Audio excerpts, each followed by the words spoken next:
नमस्कार दोस्तों, मैं आज के इस वीडियो में आप सबको कक्षा 10 क्षितिज भाग 2 का चैप्टर 5 उत्साह और अट नहीं रही, जिसके लेखक सूर्यकांत त्रिपाठी निराला हैं, उसका प्रश्न अभ्यास कराने जा रही हूँ।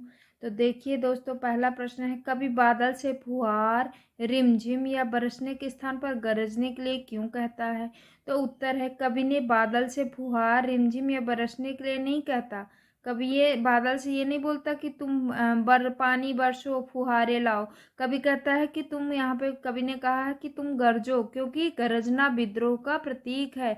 कवि ने बादल के गरजने के माध्यम से कविता में नूतन विद्रोह का आह्वान किया है। दूसरा प्रश्न है, कविता का शीर्षक उत्साह क्यों रखा गया है? तो ये एक आह्वान गीत है। कवि क्रांति लाने के लिए लोगों को उत्साहित करना चाहते हैं। बादल का गरजना लोगों के मन में उत्साह भर देता है, इसलिए कविता का शीर्षक उत्साह रखा गया है। कविता में बादल किन किन अर्थों की ओर संकेत करता है? तो कविता में बादल निम्नलिखित अर्थों की ओर संकेत करता है। जल बरसाने वाली शक्ति के, बादल पीड़ित प्यासे जन की आकांक्षा को पूरा करने वाला है, और बादल कवि में उत्साह संघर्ष भर कविता का नया जीवन लाने में सक्रिय है। चौथा है, शब्दों का ऐसा प्रयोग जिससे कविता के किसी खास भाव या दृश्य में ध्वन्यात्मक प्रभाव पैदा हो, नाद सौंदर्य कहलाता है। उत्साह कविता में ऐसे कौन से शब्द हैं जिनमें नाद सौंदर्य मौजूद है? छांट कर लिखें। तो ये क्वेश्चन 4 है। तो उत्तर है, कविता की इन पंक्तियों में नाद सौंदर्य मौजूद है। किसमें किसमें? घेर घेर घोर गगन धारा धर ओ। दूसरा है, ललित ललित काले घुंघराले बाल कल्पना के से पाले। तीसरा है, विद्युत छवि उर्मे, विद्युत छवि उर्मे अट नहीं रही। अब देखिए, अट नहीं रही में क्या है? पहला क्वेश्चन है, छायावाद की एक खास विशेषता है अंतर मन के भावों का बाहर की दुनिया से सामंजस्य बिठाना। कविता की किन पंक्तियों को पढ़कर यह धारणा पुष्ट होती है? लिखिए। तो हम क्या बताएंगे कि कविता के निम्नलिखित पंक्तियों को पढ़कर यह धारणा पुष्ट होती है कि प्रस्तुत कविता में अंतर मन के भावों का बाहर की दुनिया से सामंजस्य बिठाया गया है। कहीं सांस लेते हो, घर घर भर देते हो, उड़ने को नभ में तुम पर कर देते हो। दूसरा क्वेश्चन है, कवि की आंख फागुन की सुंदरता से क्यों नहीं हट रही है? तो हम आंसर क्या लिखेंगे? फागुन का मौसम तथा दृश्य अत्यंत मनमोहक होता है। चारों तरफ का दृश्य अत्यंत स्वच्छ तथा हरा भरा दिखाई दे रहा है। पेड़ों पर कहीं हरी तो कहीं लाल पत्तियां हैं। फूलों की मंद मंद खुशबू हृदय को मुग्ध कर लेती है, इसलिए कवि की आंख फागुन की सुंदरता से हट नहीं रही है। तीसरा क्वेश्चन है, प्रस्तुत कविता में कवि ने प्रकृति की व्यापकता का वर्णन किन रूपों में किया है?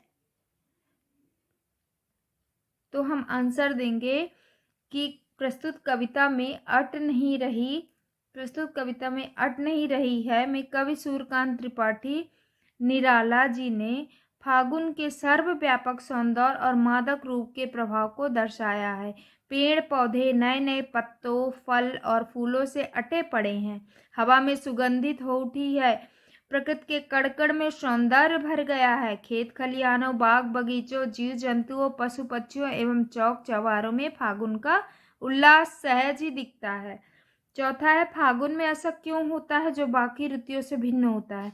तो हम क्या बताएंगे कि फागुन में सर्वत्र मादकता मादकता छाई रहती है। प्राकृतिक शोभा अपने पूर्ण यौवन पर होती है। पेड़ पौधे नए पत्तों, फल और फूलों से लद जाते हैं। हवा सुगंधित हो उठती है। आकाश साफ स्वच्छ होता है। पक्षियों के समूह आकाश में विहार करते दिखाई देते हैं।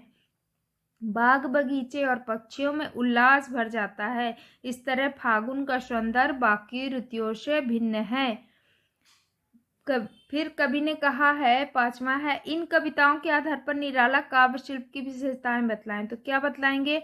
महाकवि सूर्यकांत त्रिपाठी निराला जी छायावाद के प्रमुख कवि माने जाते हैं। छायावाद की प्रमुख विशेषताएं हैं प्रकृति चित्रण, प्राकृतिक उपादानों का मानवीकरण। उत्साह और अट नहीं रही, इन दोनों ही कविताओं में प्राकृतिक उपादानों का चित्रण और मानवीकरण हुआ है।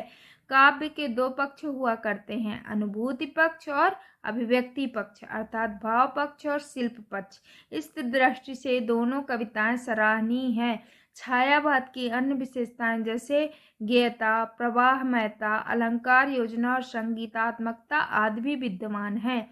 निराला जी की भाषा एक ओर जहाँ संस्कृत निष्ठ और सामासिक और अलंकारिक है, तो वहीं दूसरी ओर ठेठ ग्रामीण शब्द का प्रयोग भी पठनीय है।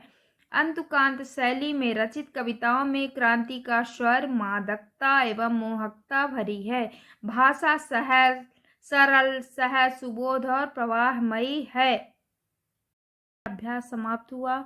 आपको समझ में आ गया होगा। जहाँ कहीं भी ना समझ में आए तो आप मुझे कमेंट्स करें और ये वीडियो को देखें, शेयर करें, लाइक करें, सब्सक्राइब करें। तब तक के लिए धन्यवाद।